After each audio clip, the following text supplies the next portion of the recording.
Well, for more on China's economy since joining the WTO, let's bring in William Lee here in Washington. He's the chief economist at the Milken Institute, an economic think tank. Good to have you with us. Thanks for having me. So it's now 20 years since China joined the World Trade Organization.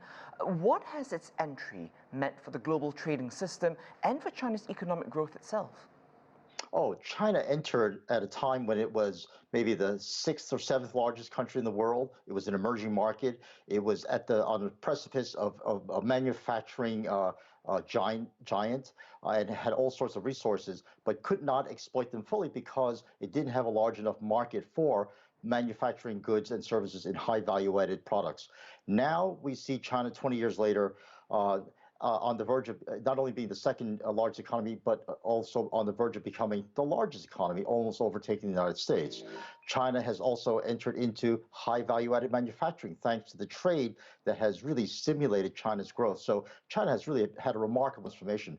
For the global economy, China's entry into WTO meant lots of cheaper goods and services available around the world. So all have benefited from China's entry. Challenges remain, though, in the sense that China has to now recognize that it is no longer an emerging market. It has to now follow rules for large developed economies, and that's a challenge I think China has yet to meet. And on that point, I mean, the Chinese ambassador to the WTO just said on Friday that Beijing would retain its status as a developing country, but give up many of the benefits accorded to it. What does that signal to you then? I think it's supposed to serve as a model for other emerging markets, that when they become successful, they need to give up the subsidies and privileges that brought them there and allow others to benefit. I think China, as the United States has done, has to recognize that it has to take leadership and become a shaper of the framework for trade going into the 21st century.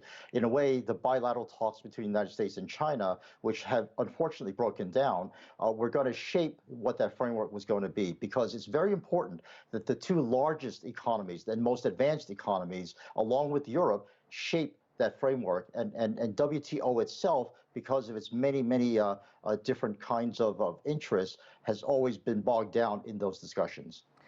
William, you know, we keep talking about economic uncertainties that we're facing now. Does the WTO have a role in helping drive global recovery in this kind of post-pandemic landscape?